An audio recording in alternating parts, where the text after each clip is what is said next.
श्री शिवाय नमस्तुभ्यम। हर हर महादेव। हम सबको पता है कि 18 जून को बुधवार की अष्टमी का बहुत ही पावन सा दिन है और आप सभी लोगों को पता होना चाहिए कि बुधवार के अष्टमी साल में सिर्फ 6 बार आती है और यह आपके पास में तीसरा मौका है और यह वह दिन है जिस दिन हमें शिवलिंग के ऊपर जल नहीं चढ़ाया जाता। कैसे करना है पूरे उपाय को, इसकी बातें हम लोग करेंगे और जिसने भी जल चढ़ा दिया है अब उसे क्या करना है इसकी बात हम करेंगे। तो वीडियो को पूरा देखिएगा ताकि हमारा दिया हुआ जानकारी आपको अच्छी से समझ में आ जाए, वह अच्छे से मिल जाए। तो देखिए यहाँ पर आप लोगों को क्या दिखाई दे रहा है, जल्दी से बताओ। तांबे का लोटा, तांबे का लोटा दिखाई दे रहा है ना। अब आपको क्या करना है, इस उपाय से आप अपने जीवन की कितनी भी बड़ी मुश्किलें को ख़त्म कर सकते हो महादेव से प्रार्थना करके। लेकिन अब कहोगे भैया अभी आपने लिखा है जल नहीं चढ़ता है, तो जल जब नहीं चढ़ता है तो हमें तांबे का लोटा का इस्तेमाल क्यों करना है भाई, अभी बताता हूँ।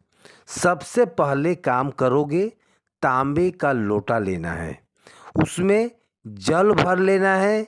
जल के अंदर एक चीज़ डालना अनिवार्य होता है और वह है जब कोई विशेष तिथि आती है, वह चीज़ क्या है, गंगा जल। गंगा जल डाल दिया।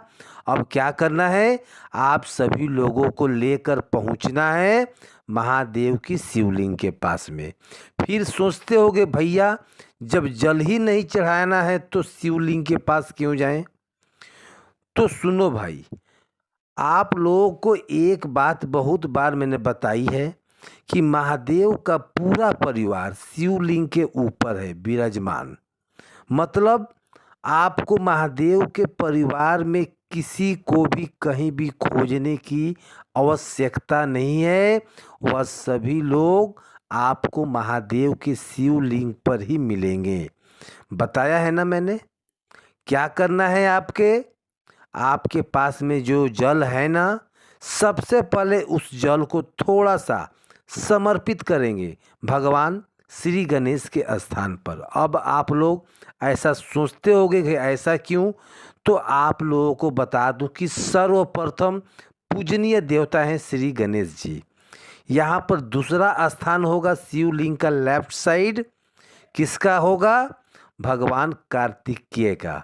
वहाँ पर तीसरा स्थान है माता अशोक सुंदरी, 3 हो गया।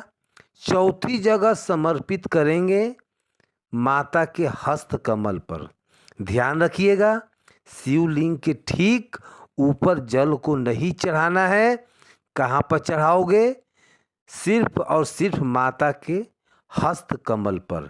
लेकिन जब इन 4 स्थानों पर समर्पित करोगे तो यह बिल्कुल भी नहीं होना चाहिए कि जो आप लोग समर्पित कर रहे हो जल, वह मतलब जल पूरा ख़त्म हो जाए। थोड़ा सा बचा लेना, ठीक है। अब उस बचे हुए जल को लेकर के आपको घर के आसपास में कोई भी बेल का पेड़ हो, जितना बचा हुआ जल है वह भी बेल के पेड़ के नीचे अगर आपने समर्पित कर दिया तो इससे आपकी चाहे वह कितनी भी पुरानी मनोकामना होगी, बड़ी से बड़ी, वह सारी पूरी हो जाएगी। ध्यान रखिएगा, हमें पूरे शिवलिंग पर जहाँ जहाँ मैंने बताया जल चढ़ाना है, लेकिन शिवलिंग के ऊपर जल नहीं चढ़ाना है। अब यहाँ पर कुछ लोग सोचते होंगे भैया क्या सचमुच जल नहीं चढ़ाना है। देखो यहाँ जो मैंने आप लोगों को सबसे पहला जो बताया है ना, इस पार्टिकुलर उपाय का जल नहीं चढ़ाया जाता। यह उपाय आप कंप्लीट कर चुके होंगे, उसके बाद आप जल जो है दूसरा लोटा भर कर चढ़ा सकते हैं, इसमें कोई दिक्कत की बात नहीं है। लेकिन जब यह उपाय आप कर रहे हो, ठीक है, तब आपको जल शिवलिंग पर नहीं चढ़ाना है। आपको जल नहीं चढ़ाना है। बाकी आप जब उपाय खत्म हो जाए तो आप दूसरा लोटा जल भर लो, फिर महादेव के शिवलिंग के ऊपर बिल्कुल जल चढ़ा सकते हो। कोई दिक्कत की बात नहीं है। यहाँ तक में समझ में आ गया हो तो चलो अब यहाँ पर बात कर लेते हैं। पहले वाला हो गया उपाय, अब अगले उपाय की। तो इस वीडियो के हम लोग अपने दूसरे उपाय की तरफ बढ़ते हैं। यहाँ पर क्या दिखाई दे रहा है, जल्दी से बताओ। गंगा जल दिखाई दे रहा है ना। इस उपाय को करने वाले अपने घर से किसी भी प्रकार के कष्ट को दूर कर सकते हो। जैसे ही गंगा जल आपको दिखाई दे रहा है, उसके मन में एक ही बात होना चाहिए, पक्का यह उपाय करके ही रहना है। किसी भी प्रकार के कष्ट को हमेशा के लिए खत्म करने के लिए बहुत इजी और सरल उपाय है ये। समझने की कोशिश करते हैं। देखिए, गंगा जल ले लिया। गंगा जल के बाद में जो सबसे ज़रूरी चीज़ होती है किसी भी प्रकार के कष्ट को दूर करने के लिए, वह होती है बेलपत्र। बहुत ही प्यारी सी बेलपत्र लेनी है। एक आपको तांबे का लोटा लेना है जल भर के, और जल के अंदर आपके पास अगर इत्र हो तो कुछ अच्छी बात तो नहीं है, तो कोई दिक्कत नहीं है, बस आप ले लेना।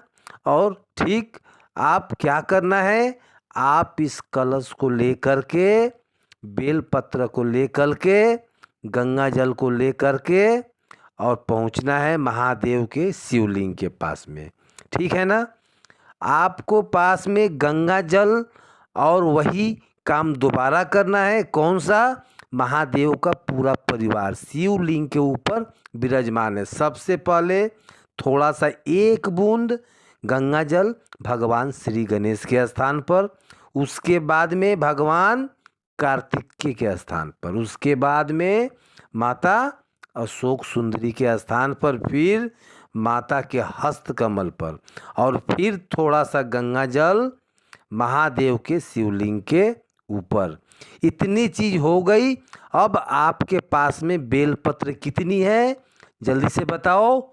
एक ही तो है। जिस जिस स्थान पर आपने गंगा जल को चढ़ाया है उसी स्थान पर इस एक बेलपत्र को चढ़ाना है। जैसे सबसे पहले भगवान गणेश को चढ़ाया हो, यहाँ पर टच कर दो। फिर दूसरे नंबर पर भगवान कार्तिकेय को टच कर दो। तीसरे नंबर पर माता अशोक सुंदरी को टच कर दो। चौथे नंबर पर माता के हस्त कमल पर टच कर दो। और लास्ट में महादेव के शिवलिंग के ऊपर टच नहीं करना है, बल्कि आपके जीवन के जो कष्ट हो उसका निवारण करने के लिए महादेव से विनती करके और ऊपर समर्पित कर देना है। ठीक है ना। बुधवार की अष्टमी का योग उपाय शाम के टाइम में प्रदोष काल में अगर आप करते हैं तो बहुत ही बढ़िया होता है। कुंडकेश्वर के नाम से करना है यह उपाय। इससे आपके परिवार की किसी भी प्रकार का कोई भी कष्ट नहीं आता है। पूरी फैमिली, पूरा परिवार आपका हमेशा खुश रहता है। ठीक है ना। चलो, अच्छा बात है। अब जो है हम भूल गए हैं आपको यह बताना कि जल जब आप चढ़ाओगे, वह सिर्फ आप चढ़ाओगे, वह आपको कहाँ चढ़ाना है, बल्कि जहाँ पर माता के जो हस्त कमल में कटी वाला भाग है वहीं पर आपको गोल गोल समर्पित कर देना है। बस, ठीक है ना। इतना करके ज़रूर देखिएगा। इतना इजी और आसान उपाय आपको कहीं नहीं मिलने वाला है। तो दो उपाय भाई आप लोगों को मैंने समझा दिया है। अब आगे बढ़ते हैं इस वीडियो में। हम लोग अपने तीसरे उपाय की तरफ अब हम लोग बात करने जा रहे हैं। यह उपाय होगा रोग मुक्ति। मतलब घर का कोई भी सदस्य ऐसा है जो बहुत दिनों से बीमार पड़ा हुआ है और उसकी बीमारी ठीक नहीं हो पा रही है, तो दिन आप उपाय को निश्चित करें। मात्र एक बेलपत्र लेनी है इससे ज़्यादा आपको कुछ भी लेने की कोई आवश्यकता नहीं है। आज का यह दिन भोले शंकर के संपूर्ण परिवार के लिए समर्पित होता है।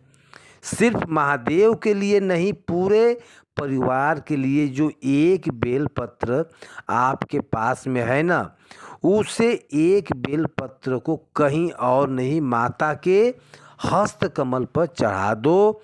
यहाँ पर आप समर्पित करोगे, नाम कौन सा लोगे? महादेव का कुंडुप रूप, यानी कि कुंडकेश्वर महादेव के नाम से बेलपत्र चढ़ाना है। उस व्यक्ति का नाम और गोत्र बोलना है जो व्यक्ति घर में बीमार रहता है। फिर आपके पास में जो जल होगा, उस जल को कहीं और नहीं चढ़ाना है, सिर्फ माता के हस्त कमल के ऊपर चढ़ा देना है। आपके घर के परिवार की कितनी भी पुरानी रोग बीमारियां होगी, उसे जल्दी ही खत्म हो जाएगी। ठीक है ना? करिएगा ज़रूर। आखिरी उपाय की बात हम लोग करेंगे, जो कि बुधवार के अष्टमी का दिन हो, और मूंग के दाने का उपाय ना बताऊं, ऐसा हो ही नहीं सकता। तो चलिए चौथे उपाय। दोस्तों, यदि आपने अभी तक चैनल को सब्सक्राइब नहीं किया है, तो आप मेरी आवाज़ पहली बार सुन रहे हैं तो चैनल को ज़रूर सब्सक्राइब करें। ठीक है ना? लास्ट उपाय देखो। इस उपाय में जो बेनिफिट होंगे, जो लाभ होंगे, वह है विष। मतलब इच्छा बहुत दिनों से पूरी नहीं हो रही है, एक चुटकी मूंग के दाल, जो बस ज़्यादा नहीं, सिर्फ एक चुटकी मूंग के दाने और एक बेलपत्र ले लो और पहुंच जाओ महादेव के शिवलिंग के पास। सबसे पहले काम पहुंचकर एक लोटा जल चढ़ा दो। पहले काम जल चढ़ा दो। जल चढ़ाने के बाद में आपने हाथों में शिवलिंग को खूब अच्छे से पोंछ दो। पोंछने के बाद जो बेलपत्र है, बेलपत्र को माता अशोक सुंदरी के स्थान पर रख दो, और जो मूंग के दाने दिखाई दे रहे हैं आपके पास, उसे मनोकामना को बोलते हुए बड़े वाले पत्ते के ऊपर रख दो। बस यह उपाय ख़त्म हो गया। जब आप अपनी इच्छाओं को बोलोगे तो मूंग के दाने को शिवलिंग के ऊपर बेलपत्र के ऊपर रखते हुए जाएंगे। बस करके देखिए, बहुत ही इजी और आसान उपाय था। आप लोगों को ज़रूर करना चाहिए। मैं कोशिश किया हूँ कि आप लोगों का जो भी कष्ट है महादेव दूर करें। बहुत ही प्यारा सा उपाय है। तो बताने के लिए वीडियो पसंद आई तो लाइक कर दीजिएगा, और जितने भी भाई बहन जो हैं मेरी आवाज़ को पहली बार सुन रहे हैं, तो चैनल को सब्सक्राइब अवश्य करिएगा। श्री शिवाय नमस्तुभ्यम।